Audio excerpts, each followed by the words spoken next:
Hoy! Ikaw! Yes! Yes, you! Kung may ex ka na biglang bumalik sa buhay mo, pakinggan mo ko. Hindi ka love niyan. Nag-i-ego check lang yan. Kasi ganito nangyari, di ba? Iniwang ka niya. Tinapong ka niya na parang lumang tsinelas. Tapos ikaw umiiyak, siya masaya. Tapos ngayon, maayos na buhay mo, tahimik ka na, hindi ka na naghahabol. Dun siya magpaparamdam kasi dun siya nagising. Tapos syempre, biglang magkukumusta. Yahay! Huwag kang kiligin. Kasi nagche-check lang yan kung wasa ka pa. Kasi sa utak niya, dapat ikaw yung lugmok. Dapat ikaw yung talunan. Dapat ikaw yung nag-aantay. Pero guess what? Ikaw yung nanalo.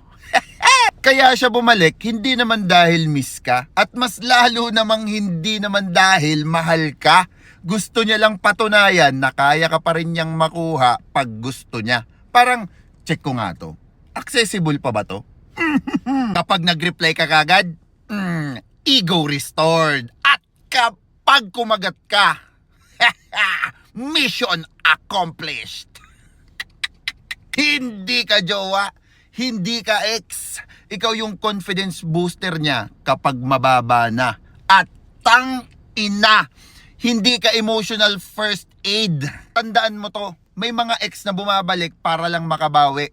Hindi ka niya mahal, gusto niya lang talunin ka ulit. Kaya kung babalik siya, gumiti ka at sabihin mo, sorry, sarado na. Hindi na ako tumatanggap ng talunan. Diba? Peace out!